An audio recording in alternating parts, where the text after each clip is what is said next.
Hi guys, welcome to another episode of my podcast. मेरा नाम है अभिमन्यु अरोरा। तो आज जो हमारे गेस्ट हैं उनसे हम बहुत सारी बातें करेंगे।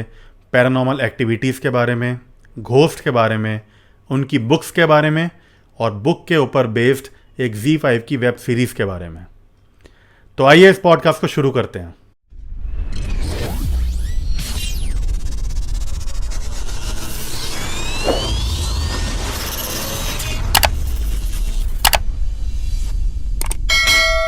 तो आज के मेरे इस एपिसोड के गेस्ट हैं मेरे बहुत ही पुराने दोस्त, ऑथर, स्क्रीन राइटर और स्क्रिप्ट कंसल्टेंट के हरी कुमार।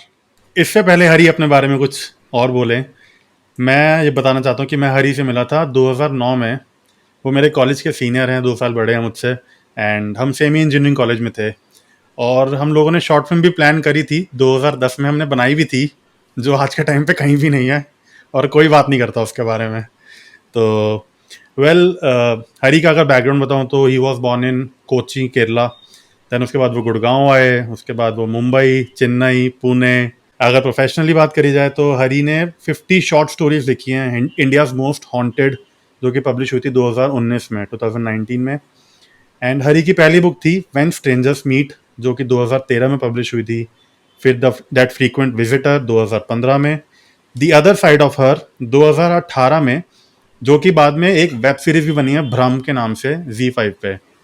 उन्होंने अभी 2017 में एक मलयालम मूवी है ई, जिसका उन्होंने स्टोरी और स्क्रीन प्ले भी करा। हरी, वंस अगेन वेलकम। अब आप कुछ ऐड करना चाहते हो तो प्लीज। यार first of all congratulations on the podcast and thank you. नाम बहुत मस्त है। सबसे पहले तो मैं नाम के बारे में कहूँ, Abhimanyu Arora podcast AAP short short perfect है, फॉर्म पे दिल्ली नहीं वाला जाते है, हैं। समझ में आता है। So congratulations on the thank you. Podcast and thank you for inviting me on this podcast. It's really an honour to be here. Pleasure बाकी प्लेजर। मैं ऐसे ही बात करता रहूँगा, ऐड होता रहेगा। एंड बाय द वे, जो हमारी पहली जो शॉर्ट फिल्म थी, जो मेरी लाइफ की पहली शॉर्ट फिल्म थी, हमने साथ में करी थी। Or in fact, you were one of the first people to actually be with me in this journey. और वो हालांकि आज के डेट पे कहीं पे देखने को नहीं मिलता, बट वो बुक है बुक है जो हर जगह देखने को मिलता है। तो और दैट बुक इज या बुक का नाम है when strangers meet. Strangers meet, correct. Yes. तो वो अमेजोन पे भी अवेलेबल है, वो हर जगह अवेलेबल है, फ्लिपकार्ट वगैरह हर प्लेटफॉर्म पे है। एंड ठीक है, तो हरी अभी हम शुरू करते हैं पॉडकास्ट। तो जैसे मैंने मेंशन करा इंट्रो में कि आप बहुत सारी अलग अलग जगह रहे हो इंडिया में, तो आपका क्या एक्सपीरियंस रहा? मतलब different cities, different culture, different लोग, डिफरेंट खाना, हर चीज़ इतनी डिफरेंट थी। तो आपका क्या एक्सपीरियंस था? आपने इतनी अलग अलग सिटीज़ देखी तो। तो मेरे को तो सी मोस्टली जो सिटीज मैंने देखे हैं जहाँ पे मैं रहा हूँ, वो मेट्रो सिटीज ही है। इफ यू केरला तो मैंने बचपन में ही छोड़ दिया था। I was just 5 or 6 years old when I left Kerala. तो उसके बाद I move to Bangalore. I was there for almost a year and a half. Then I moved to Faridabad से गुड़गांव, एंड देन गुड़गांव में around 15 to 20 years.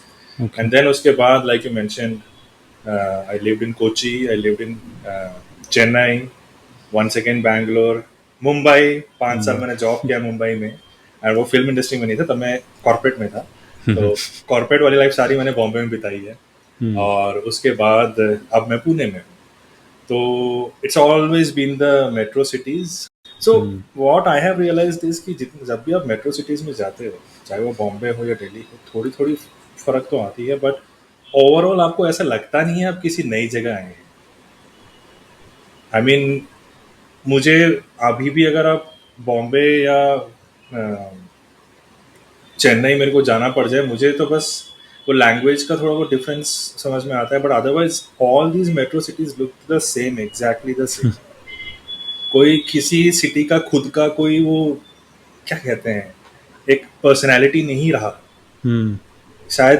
This is my perspective.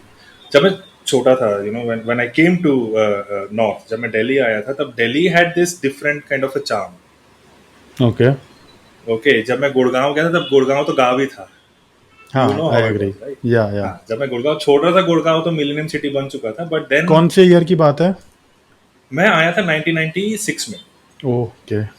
96 में मैं आया था फरीदाबाद, और फिर 99 में I shifted to Gurgaon. Okay. उस टाइम वो सेक्टर 4 सेक्टर 14 ये सारे मतलब बड़े बड़े सेक्टर्स होते थे. Hmm. And then eventually the malls came and जब मैंने छोड़ा था गुड़गांव, दैट वाज इन 2011, तब हम्म. तो वो काफी हद तक डेवलप हो चुका था. But the right, thing right. Is, आप बॉम्बे जाओगे वैसा ही दिखता है, हम्म. आप पुणे आओगे सब एक जैसा ही दिखता है, वो हम्म. फर्क ही नहीं पता चलता. इवन कोची जाओगे ना आप, कोची जो सिटी है, मेट्रो सिटी है, हम्म. वहां जाओगे सारे ऑफिस एक जैसे हैं, मॉल्स एक जैसे हैं. किसी शहर का मतलब none of this metro cities have a personality of. अगर आप कोलकाता जाओगे, हम्म. कोलकाता की एक अपनी चाम है. ओल्ड दिल्ली जाओगे, ओल्ड दिल्ली की अपनी चाम है. हम्म. मुंबई में साउथ बॉम्बे जाओगे, you are living in Mumbai, you can understand right. What I am saying, right. Hmm. South Bombay जाओगे, उसकी एक अपनी चाम है, एग्जैक्टली. राइट. बट वही चीज अगर आप पवाई साइड या जो भी आपका जो कमर्शियल जोन है वहां जाओगे, एक जैसे ही लगने लगता है.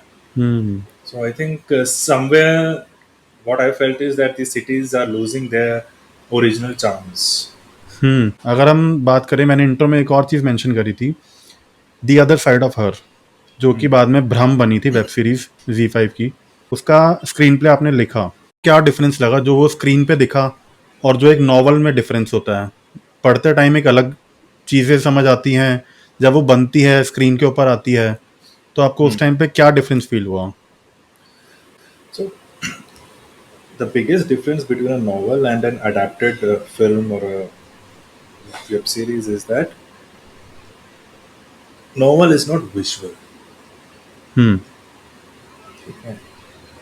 A film, a web series, or even a short film, it's a visual content. क्योंकि since now everybody understands content, so वो visual content का वो difference आता है. Obviously उसमें sound भी आता है, बहुत कुछ आता है, बट तो बेसिक जो डिफरेंस है, अगर मैं एक बुक लिखता हूँ तो मैं कैरेक्टर के अंदर घुस के उसके दिमाग में क्या चल रहा है और उसके इर्द गिर्द सराउंडिंग में क्या चल रहा है वो सब मैं उसमें लिखता हूँ, राइट. हम्म. अगर सीन ये है कि अभी पॉडकास्ट पे अभिमन्यु और मैं बात कर रहे हैं यहाँ पे, मैं अगर इसको एक बुक में लिखता हूँ तो इस कमरे में क्या क्या है, एक एक चीज मैं उसमें लिखूंगा, ताकि मेरा जो रीडर है जिसको विजुअल एड नहीं मिल रहा है, उसको वो सब समझने के लिए उसकी जरूरत पड़ती है.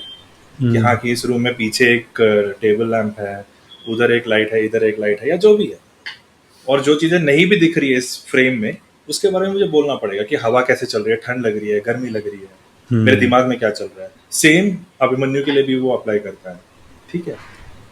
यही चीज जब मैं एक फिल्म या विजुअल मीडियम में इसको अडेप्ट करता हूँ, तो मुझे इतना ज्यादा हेडेक लेने की जरूरत नहीं है. मुझे सिर्फ यही चीज दिखाना है कि व्यूअर को क्या दिखाना है, राइट. तो मेरा सिंपल स्क्रीन प्ले लेवल पे ये आएगा कि हरी बैठा हुआ है, उसके जो भी है शॉट, जो भी है, पीछे एक टेबल लैंप की रोशनी है, सामने से ये रोशनी है, बस वो बात कर रहे हैं. ये स्क्रीन प्ले हो गया. और इसी चीज को हम अडेप्ट करके जो भी डायरेक्टर है उसको शूट करता है. ये बेसिक डिफरेंस है. जो भी साउंड में चल रहा है वो सब उसमें आता है, ट्रैक पे क्या चल रहा है, या म्यूजिक है, या डायलॉग्स है हमारे बीच, वो सब उसमें आता है. लेकिन जब एक बुक लिखते हो, वो एक पेज में जो आप लिखते हो वो स्क्रीन प्ले में 2 लाइन में आ जाएगा. ये सबसे जो फाउंडेशन लेवल पे जो डिफरेंस है वो है. इसके अलावा अगर आप पूछोगे तो बहुत सारे डिफरेंस है. मैं अगर भ्रम और अदर साइड ऑफ हर जो उसकी बुक थी, उसी के बेसिस पे अगर मुझे एग्जांपल्स देना है, तो other side of her, it was a story which was set in Kerala. Okay. ठीक है, केरला में सेट थी स्टोरी. एंड जब हम इसको डेवलप कर रहे थे, we went to Z5 and initially they had approved this original story की सेटिंग की, हाँ, the world it's set in Kerala वगैरह वगैरह, in a small hill station in Kerala. So naturally जो भी उसमें मिथ्स थे, या जो भी डायलॉग्स थे, जो भी कैरेक्टर्स थे, वो सब उसी पार्ट के थे, राइट. लेकिन even the main actor was supposed to be a South Indian actor. Okay. And but then eventually Z5 felt कि नहीं, ये तो हिंदी सीरीज है ये. और उस टाइम इतना ज्यादा वो पैन इंडिया का मतलब जैसे अभी फैमिली मैन वगैरह साउथ नॉर्थ सब मिक्स कर चुका है, ठीक है, हम्म। फर्जी ये सब कर राइट। चुके हैं।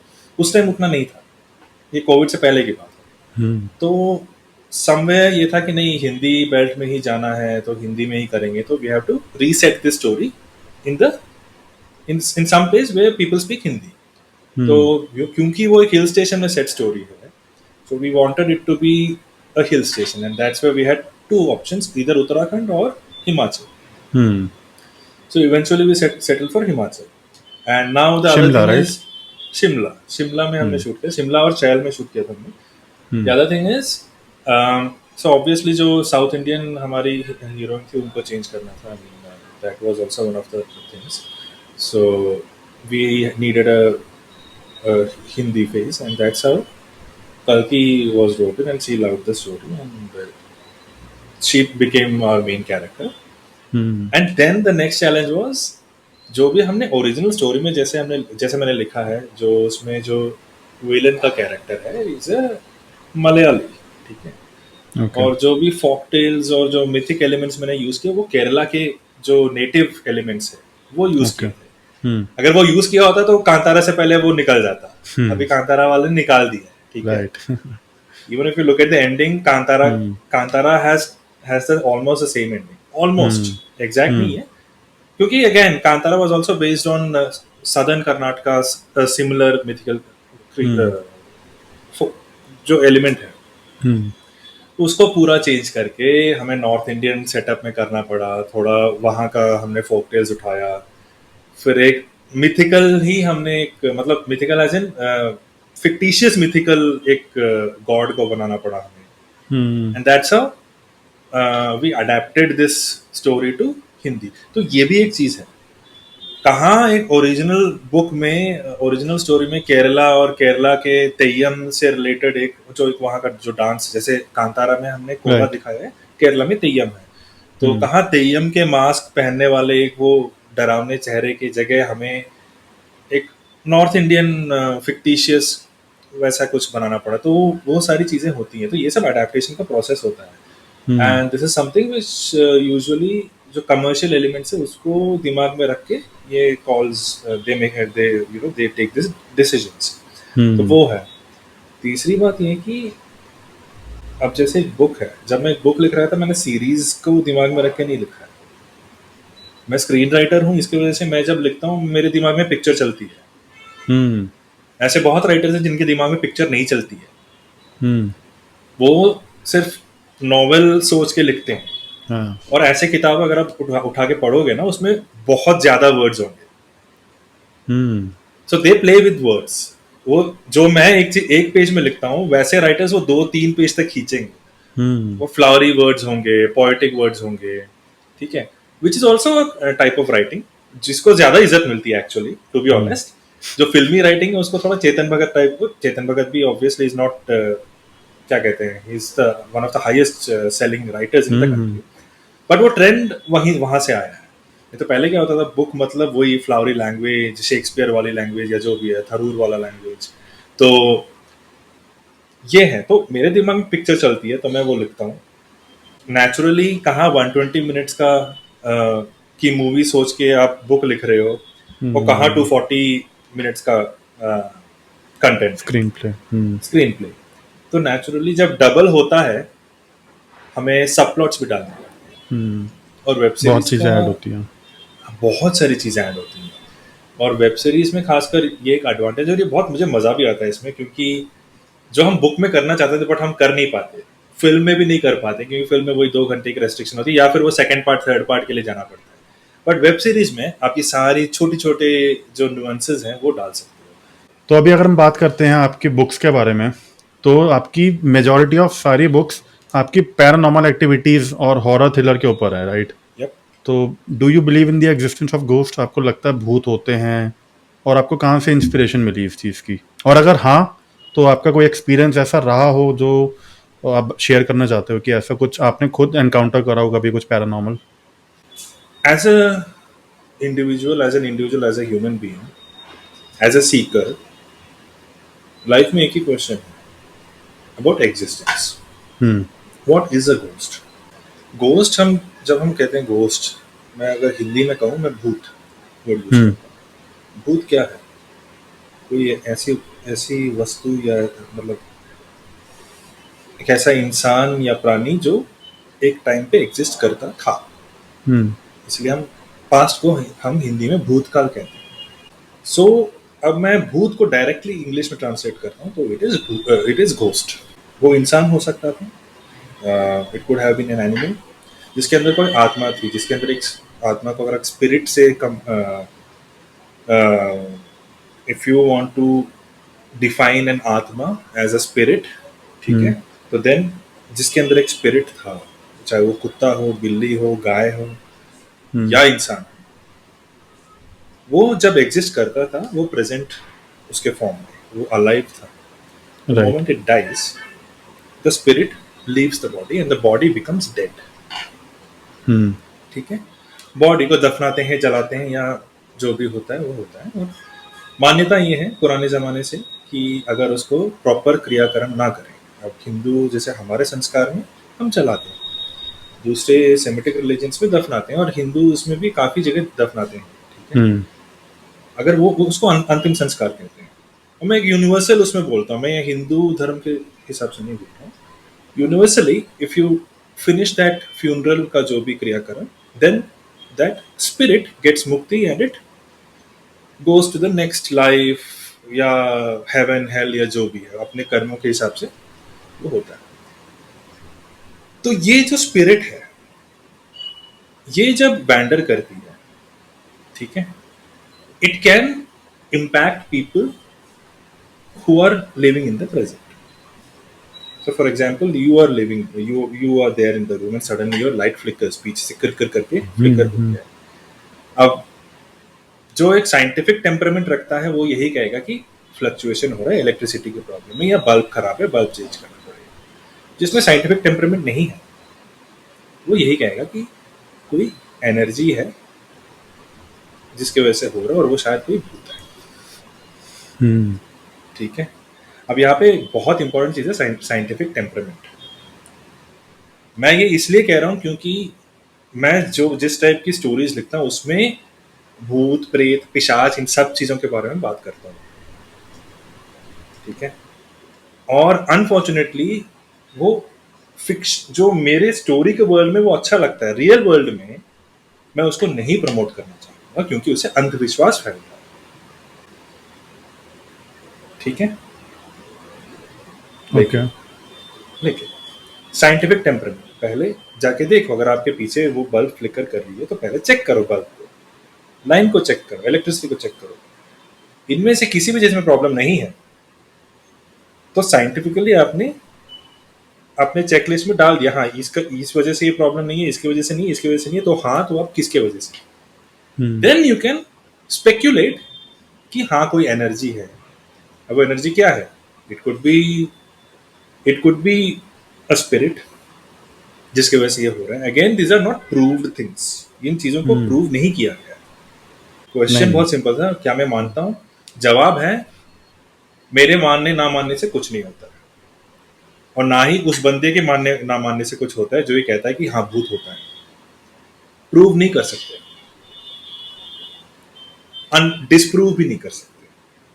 तो as a rational person, the first thing that you should do is find out, I mean you should wait for a scientific study जो कंट्रोल्ड एनवायरनमेंट में हो, उसके बेसिस पे अगर प्रूव होता है कि बहुत होते हैं, मान लो।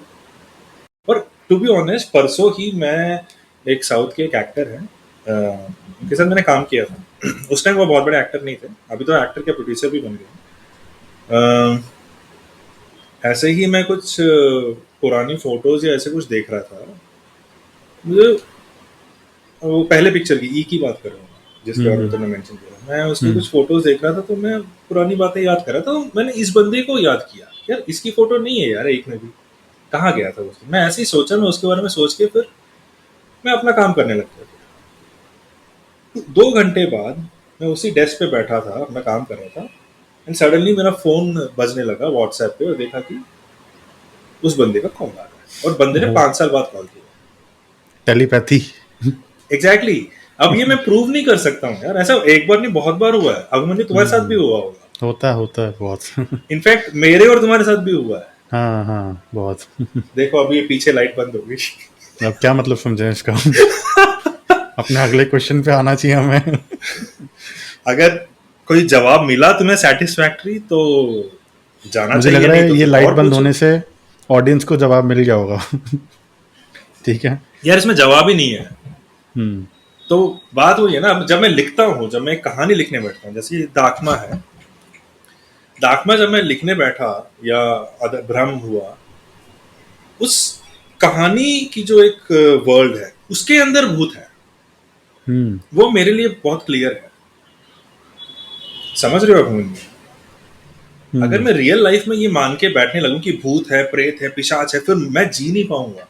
ऑलरेडी लाइफ में बहुत एंग्जाइटी इश्यूज है, इस चीज की हम्म। एंग्जाइटी नहीं पालनी है मुझे। करेक्ट। लेकिन जब मैं अपने कहानी को या अपने स्क्रिप्ट को या कोई और कुछ भी लिख रहा हूँ, उसमें अगर भूत है या उसमें एलियन है, तो उसी के अंदर जब तक मैं हूं, जब मैं लिख रहा हूं, मैं उसको मानूंगा। The moment I am out of that story, I am done with it, मैं उसको भूल जाता हूँ। हम्म। वरना रियल लाइफ में बहुत इफेक्ट पड़ता है, क्योंकि ये जॉनर ऐसा है। आप एक्शन फिल्म लिखो, रोमांस लिखो, उसमें इतनी प्रॉब्लम नहीं आती है। हम्म। हॉरर, साईफाई और खास करके ये जो माइंड बेंडिंग साइकोलॉजिकल थ्रिलर्स है, इसमें ये प्रॉब्लम्स आती हैं, क्योंकि कई बार आप खुद अपने, और ये मेरे साथ हुआ है जब मैं कोविड के टाइम पे एक स्क्रिप्ट लिख रहा था, और वो एक स्किज़ोफ्रेनिक औरत के ऊपर लिख रहा था, मतलब औरत की स्टोरी थी, और उसको सब कुछ ये होने लगता है कि सब वो इमेजिन कर रही है। एक फाइट क्लब अच्छा। का ही एक अलग टाइप से वो था। हम्म।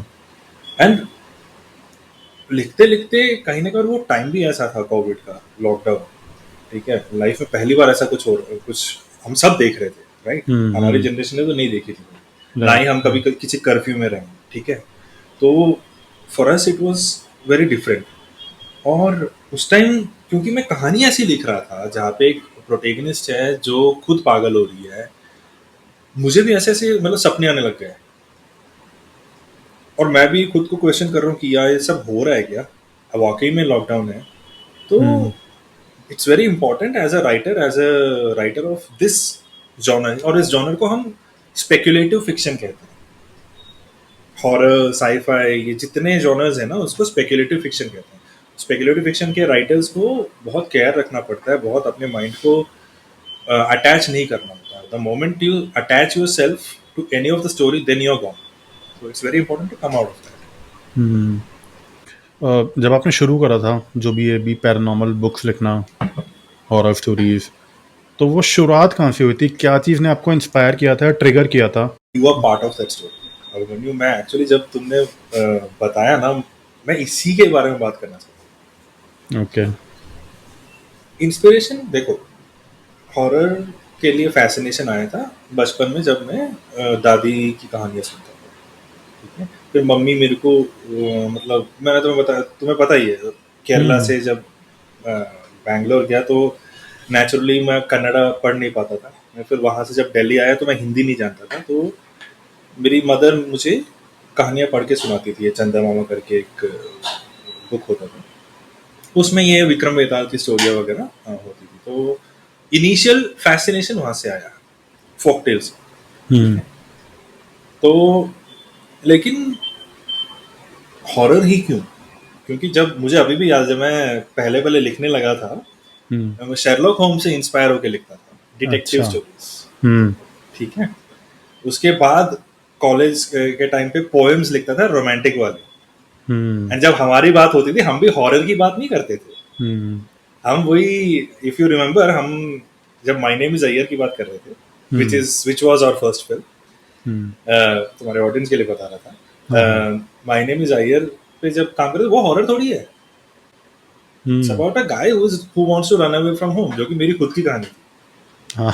मुझे हीरो बहुत गुड लुकिंग चाहिए था, इसलिए तुम्हें ले लिया, अच्छा। और तुम भी रणबीर के फैन, हम्म। राइट। हाँ, अब पुराने बोल पॉडकास्ट तो आपके बारे में है। हाँ।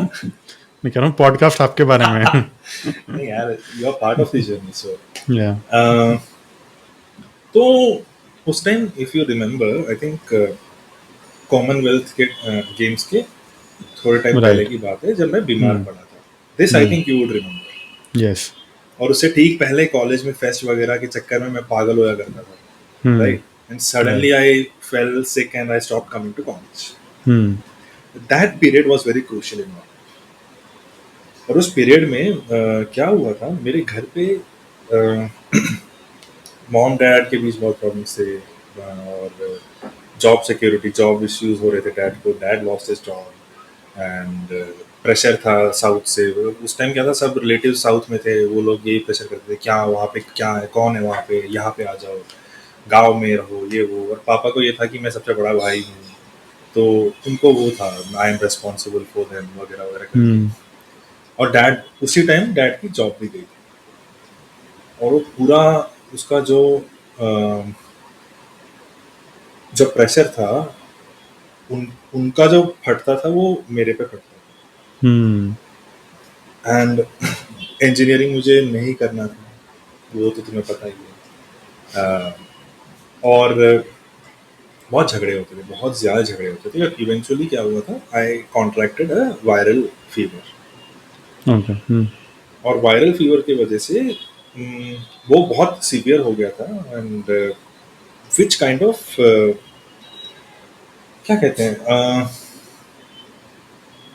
मेरे मॉम डैड दोनों काम पे जाते थे. एंड ये तब की बात है जब मेरे डैड की नौकरी चली गई थी and he had gone to Kerala और समथिंग लाइक दैट. और मैं घर पे अकेला था. फीवर इतना ज़्यादा हो गया था कि इट काइंड ऑफ, क्योंकि जब आपकी फीवर बहुत ज़्यादा होती है यू लूज योर कॉन्शियसनेस. तो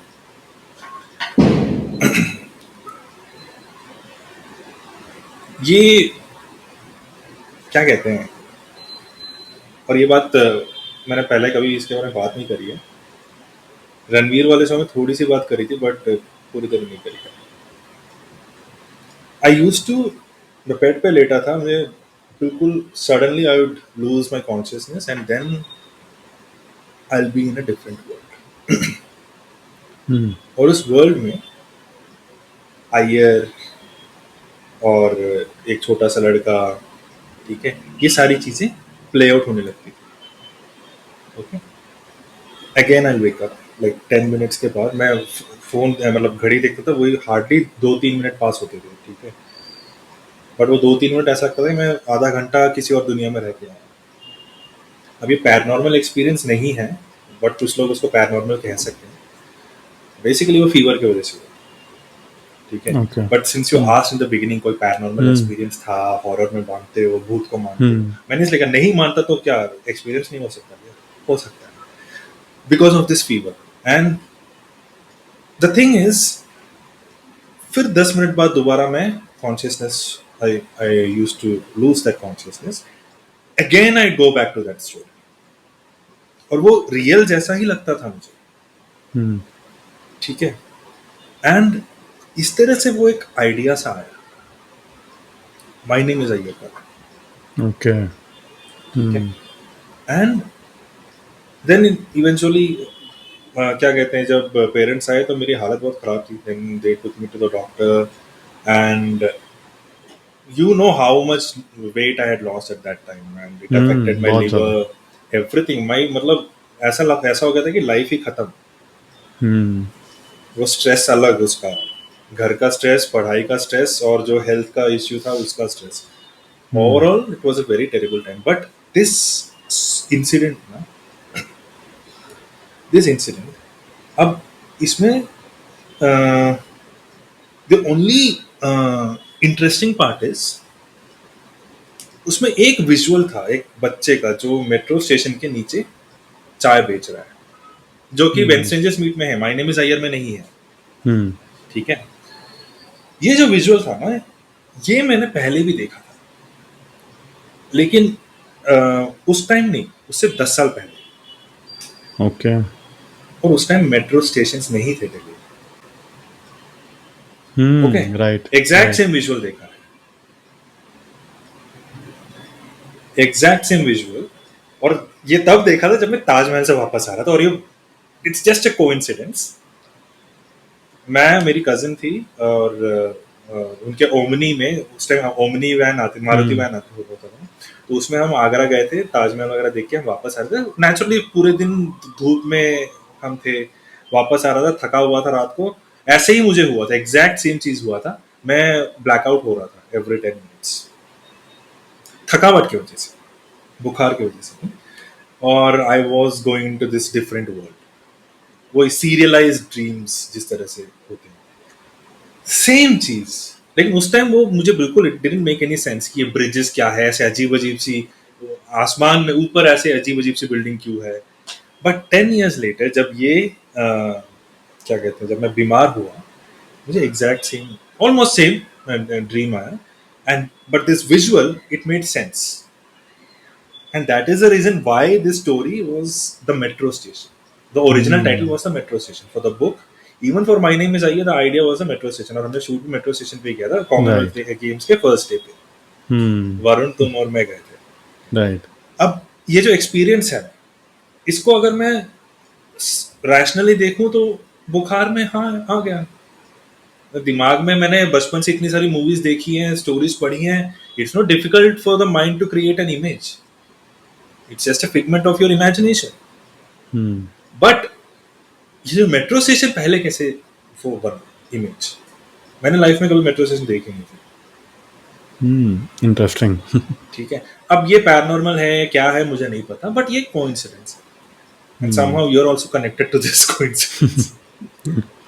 और इसके अलावा बहुत सारे ऐसे एक्सपीरियंस हुए, जैसे कि मैं कुछ सोच रहा हूँ किसी के बारे में, वो बंदा, जैसे मैंने बताया था ना, वो कॉल आया उसका, तुम्हारा भी ऐसा ही हुआ था बहुत पहले, सडनली तुम्हारा कॉल आ गया था, मैं यही सोचा अभिमन्यु आजकल क्या कर रहा है, suddenly your call comes up on the phone. तो क्या है टेलीपैथी है, क्या पथी है, मुझे नहीं पता, बट है भाई, अब जिसको जो मानने वाला है वो मानेगा ना। बट मैं थोड़ा कतराता हूँ, मैं थोड़ा रुकता हूँ, कहीं मेरे वजह से 10 लोग ना मानने लग जाए। बहुत ही सेंसिटिव टॉपिक है, तो बहुत सेंसिटिव टॉपिक है, क्योंकि कई बार कुछ लोग कुछ ज्यादा ही मानने लगते हैं, वहां पे प्रॉब्लम होती है। इवन अगर आप जाके देखें, जो मंदिर में आप जाते हो, हम भगवान है नहीं है इस बारे में मुझे डिबेट नहीं करना है, ठीक है, लेकिन एक मंदिर में या आप मस्जिद में जाते हो या चर्च में जाते हो, इतनी मन्नतें मांग डालते हैं कि कहीं ना कहीं हम डिपेंडेंट हो जाते हैं उसमें। ये सब रिलेटेड है एक टाइप से, एस्ट्रोलॉजी हो या जो भी हो। And excess of everything is bad, limit तक ठीक है, एवरीथिंग इज बैड, लिमिट रखो, बाहर निकलो। अगर आपको भगवान में मानना है मानो, कोई दिक्कत नहीं है, बट बाह्याडंबरों पे ना मानो। जो बाहरी दिखावा होता है कि हाँ ये करने से ये होता है, वो करने से ये होता है, यहाँ पे ये चढ़ाने से, क्योंकि फिर अगर एक बार मान गए ना तो बार बार मानने का मन करता है, और कुछ ऐसे लोग होते हैं जो उसको एक्सप्लॉइट करते हैं, वहां पे प्रॉब्लम आती है। राइट। तो अभी अगले क्वेश्चन की तरफ चलते हैं। तो मैं अमेजोन पे देख रहा था, आपकी बहुत सारी बुक्स हैं, अमेजोन, फ्लिपकार्ट वगैरह जितने भी प्लेटफॉर्म्स हैं। एक बुक है दाखमा, तो जिसके बहुत ही अच्छे रिव्यूज भी आए हैं, तो मैंने रिव्यूज भी पढ़े थे, एंड अमेजोन पे बुक भी पढ़ लूंगा। मैं बुक्स बहुत कम पढ़ता हूँ, मतलब जो मेरे को पर्सनली जानते हैं पढ़ी है, मुझे पता है। हाँ, मैंने वो पढ़ी है, वो तो पढ़नी थी। तो सबसे पहले तो ये कि दाखमा का मतलब क्या होता है, एंड क्योंकि बहुत ही अनफेमिलियर सा नाम है दाखमा, एंड किसके ऊपर बेस्ड है दाखमा, अगर बुक के बारे में हम थोड़ी बात करना चाहें तो। सो दाखमा इज, जैसे हम लोग हिंदूज में शमशान घाट, मुस्लिम्स और क्रिश्चियंस में आपकी सेमेटरी होती है। Similarly this is a place where Parsis leave their dead ones, ठीक है। पारसीज में they don't bury the body, they don't cremate the body, वो जलाते भी नहीं है, दफनाते भी नहीं है, क्योंकि अग्नि उनके लिए इज होली, ठीक है, यानी कि फायर, और अर्थ इज ऑल्सो होली। तो इसके वजह से डेड बॉडी क्योंकि इम्प्योर होता है, उसको ना तो आग में डालते हैं ना ही जमीन के अंदर दफनाते हैं। तो क्या करें, you have to dispose of the dead bodies, right. तो उनके में क्या होता है, एक टावर बनता है, it's called a tower of silence. और ओके। इस टावर में बॉडी को, वो टावर बहुत ऊंचा होता है। हम्म। मुंबई में हो तो मुंबई में है दाखला। अच्छा। तो कि मुंबई में there is a sizable population of Parsis also. तो हम्म। दाखमा पे they leave the body and okay. Vultures जो स्कैवेंजिंग बर्ड्स है वो आके उसको कंज्यूम करते हैं, और बाकी हीट में वो रॉट होते हैं, और इस तरह से वो डीकम्पोज, नेचुरली डीकम्पोज होते हैं। So this hmm. is considered as one of the most natural way of you know uh, disposing of the dead body. Hmm. Right. So, so this tower of silence is called a dakhma. ठीक है। और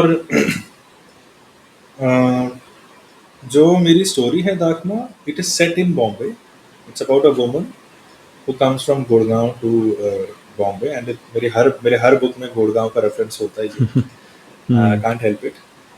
So this woman, she is suffering from multiple phobias, including agoraphobia, which is a phobia of uh, you know not getting when a person cannot leave the confines of a house, that's agoraphobia. Okay. आपको बाहर भी ऐसे लोग भी हैं जो इतने साल घर के अंदर रहने के बाद इतनी एंजाइटीज होने की वजह से कुछ लोग जैसे बाहर नहीं निकल पाते, दैट इज एगोराफोबिया। और she has a phobia of being in a crowd, she feels like everybody is staring at her. तो इस तरह से हाईली फोबिक एक एंजाइटी से बैटल करती हुई एक जो मेन कैरेक्टर है, she comes to Bombay and she starts living in a house which is in Malabar Hill, and there she starts seeing the ghost of a woman, and apparently she also, because of these anxiety issues and all those things, she feels like she is hallucinating. Okay. Okay, and then she starts you know investigating कि क्यों हो रहा है, and then that leads to a lot of things जो कि मैं अभी नहीं बताऊंगा obviously. But eventually, see, the idea behind the story, behind the title is very simple. आपका जो दिमाग है ना, जो हम्म।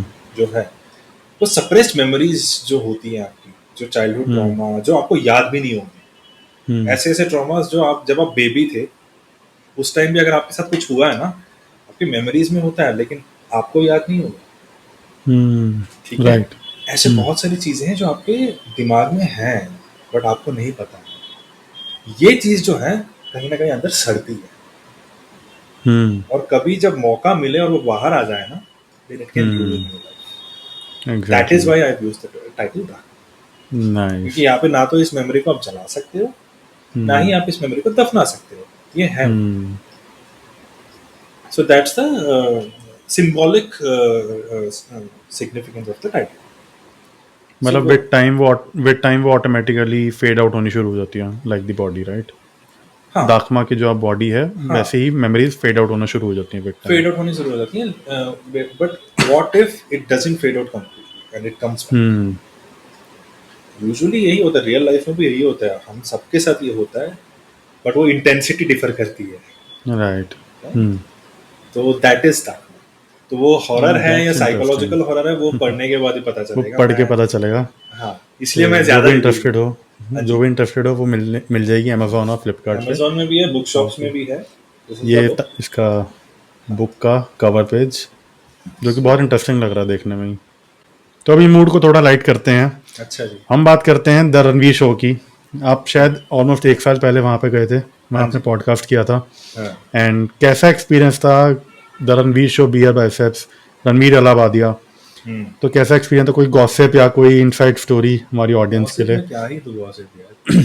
देखो, वो तो होती है एक पॉडकास्ट के बिहाइंड द सीन्स जो होता है, हाँ। जो बहुत चीजें एडिट भी हो जाती हैं। कैसा एक्सपीरियंस था? मतलब अगर हमें नहीं पता वहाँ पे क्या सेटअप होता है, कैसे इनविटेशन आता है, हम्म। या फिर किस लेवल की बातें होती हैं, किस लेवल की एडिट हो जाती हैं, हम्म। एंड पर्सनली बात करने में क्या फ़र्क था? कैमरा ऑन होने के बाद कुछ फ़र्क था या नहीं था? मतलब what do you feel, energy क्या थी वहाँ पे? सो मुझे लास्ट ईयर जुलाई में मैसेज आया था उनके कंटेंट प्रोड्यूसर का कि ऐसा ऐसा है, like to have you on the show, जहाँ पे Ranveer is talking about horror and spiritual things. So honestly मैं बहुत ज़्यादा फॉलो नहीं करता हूँ यूट्यूबर्स को और पॉडकास्ट को भी. मैं तब की बात कर रहा हूँ, अभी की बात नहीं कर हम्म. रहा. बट मेरी वाइफ को पता था, मेरे फैमिली में जितने सर्कल्स है सबको पता. मुझे भी पता है कि ऐसा सब होता है, बट मैं फॉलो नहीं करता था इतना ज़्यादा. तो naturally for a writer it's a good opportunity. तो मैंने कहा आई एम अवेलेबल, आप बता दो कब करना है. ये जुलाई की बात कर रहा हूँ, ठीक है. तो हम्म. प्रोड्यूसर ने कहा ठीक है, will get back to you. फिर अराउंड एक हफ्ते बाद मुझे वहाँ पे मैसेज रिप्लाई आया कि we would like to invite you, recording का डेट है नवंबर में. क्या? मैंने कहा क्या? मैंने कहा हाँ नवंबर में आप अवेलेबल हो. मैंने कहा मैं अभी से कैसे बता सकते हो यार नवंबर में अवेलेबल हूँ या नहीं. But that is the kind of schedule he has. फिर नवंबर 27 को I had to be in Bombay.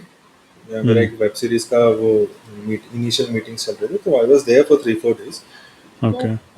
Coincidentally ये सब एक ही टाइम पे आ गए, तो इस तरह से मैं गया वहाँ पे. सो इसका ऑफिस था 9th फ्लोर पे. Hmm. You know that I don't take lifts, तो हम्म. चलना पड़ा. पहुंचा ऊपर थका हुआ. एंड रणवीर तो वो बैल्कनी में खड़ा था, वो चिल आउट कर रहा था.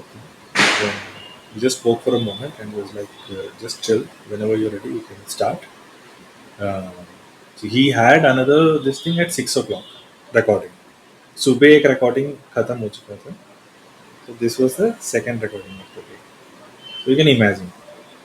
Okay. So he was kind of, I think, वो पहले वाले के बाद he was switching to the second one. तो इस तरह राइट. से कुछ था. हाँ. So and it was वही बैंड्रा में सी फेसिंग, बैंड्रा कह रहा हूँ वर्सोवा में हम्म. सी फेसिंग उधर हाउस में था. और there were around 9 to 10 people in the house itself. सारे उसके जो भी कंटेंट देखने वाले लोग थे. एंड देन रिकॉर्डिंग से पहले मैं थोड़ा नर्वस था, क्योंकि I am not a spontaneous speaker. तुम्हारे साथ बात कर रहा हूँ क्योंकि तुम मेरे दोस्त हो यार, तुम्हें काफी टाइम से जानते हो, बहुत आराम से बात करूंगा. बाकी suddenly if somebody calls me and says podcast करना है, मैं कहता हूँ भाई मेरे को पूरा क्वेश्चन आंसर दो, मैं पूरा प्रिपेयर करके वो कर दूँ. I am not spontaneous guy, everybody can not be spontaneous, right. और मेरा टेम्पर इश्यू भी है थोड़ा सा. मैंने रणवीर को भी कहा कि हाँ थोड़ा एंग्जाइटी होती है मेरे को, तो मैं चिल ब्रो, सब सही हो जाएगा.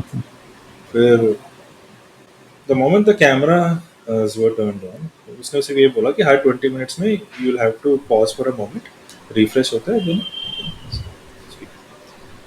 And then the conversation started. वो मैं खुद पे डाउट कर रहा था यार कितनी देर बात करेंगे यार. तो इंसिडेंटली कुछ 2-2.5 घंटे बात करी. ओके. जैसे अब हम बात कर रहे हैं, हम्म. 1.5 घंटा हो चुका हाँ. है, ठीक है. क्योंकि मैं कई बार बातों बातों में चीज़ें इधर उधर घुमा देता हूँ.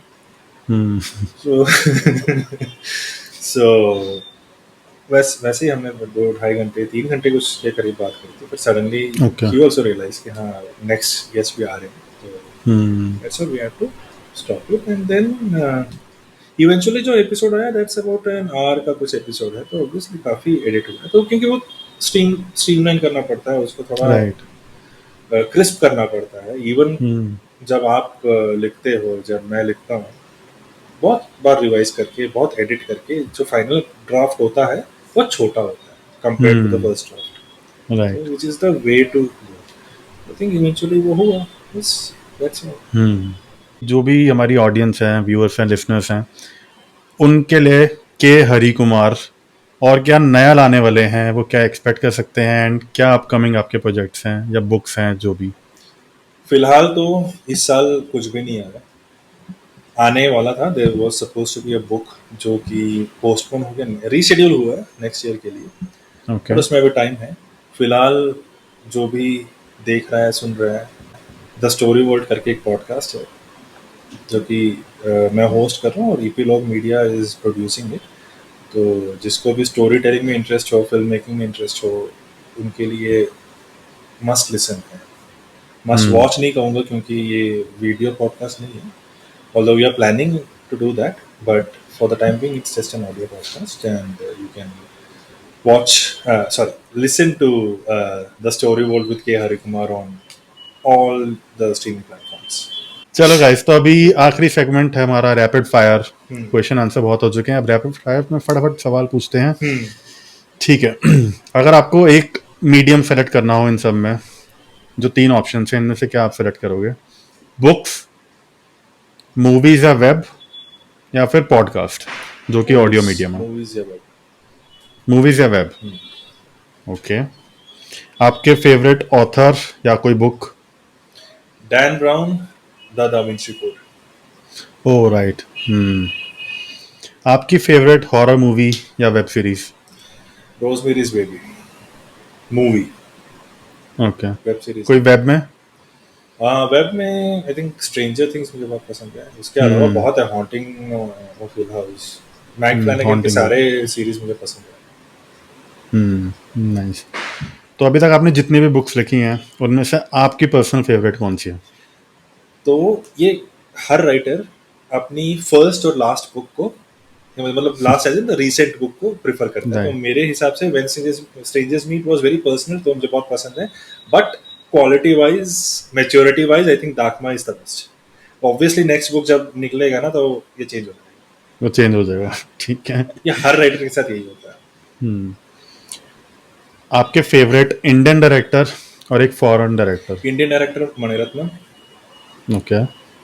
फॉरेन डायरेक्टर क्रिस्टोफर नॉलन और रोमन पोलंस्की। ठीक है। तो आखिरी सवाल, कैसा लगा आपको ये पॉडकास्ट? मेरे साथ पॉडकास्ट करके जो बहुत ही अनएक्सपेक्टेड था। अरे बहुत मजा एक्सपीरियंस रहा आपका? बहुत मजा आया। ये आखिरी सवाल अगर सही जवाब दिया मुझे पैसे मिलेंगे? मिलेंगे। मैं अभी ट्रांसफर कर रहा हूँ। ट्रांसफर मत कर यार, प्रोड्यूस कर। प्रोड्यूस कर रहा हूँ। बताओ कैसा लगा? नहीं, अच्छा लगा। I'm really happy। वही मैंने कहा ना यार, तूने मुझे इनवाइट किया, यही बहुत बड़ी बात है। भाई वो तो बनता था ना, आप मेरे टेक्निकली आप पहले डायरेक्टर हो मेरे, तो अच्छा। ऑब्वियसली। टेक्निकली क्या होता है यार, पहला डायरेक्टर ही था। मतलब वो आपने हटा दी ना, वो अब कहीं पर है नहीं, तो किसी को उस वजह से उस वजह से मतलब अभी जो रिलीव्ड चीजें हैं उनमें तो पता नहीं कौन है, लेकिन हाँ टेक्निकली आप ही हो पहले डायरेक्टर। तो टेक्निकली वो हमारी टीम थी ना। हमारी टीम थी 2 लोगों की। छोटी सी टीम पे लड़ाई हो गई। छोटी सी लड़ाई। हाँ, because of some third party elements जो भी चेन्नई में है। नहीं, सी दैट्स द थिंग ना, again right now we are still in touch, we are talking, we are laughing, whatever we are doing, right. वो है बॉन्ड। अगर वहां पे टूटना होता तो वो टूट जाता, right. So I think that's what matters the most, and we'll surely work on something, and I know both of us, we were thinking about this when I met you last time. ठीक है guys, तो अभी इस podcast को यहीं पे and करते हैं। Thank you so much for watching और लिसनिंग, और जहाँ फॉलो कर पाओ कर लेना, इंस्टाग्राम, स्पॉटिफाई, यूट्यूब पे सब्सक्राइब, एंड हरी को भी कर लेना। हरी के इंस्टाग्राम हैंडल सारे यहाँ पे स्क्रीन पे आ गए होंगे। And yes, take care guys, thank you so much for being a part of this podcast, and thank you so much Hari. आपके बिना ये पॉसिबल नहीं हो पाता, इतनी सारी बातें नहीं हो पाती। बहुत बात। थैंक यू यार, मतलब कहाँ से कहाँ पहुंच गए, एडिट कर लेना अच्छी तरह से। ठीक है। Thank you guys, take care, bye. तो आज का एपिसोड आपको कैसा लगा कमेंट करके पक्का बताना, and do like, share, comment and subscribe to every platform जहाँ पे पॉडकास्ट आप देख रहे हो या सुन रहे हो। मिलते हैं अगले एपिसोड में। Till then take care, be good.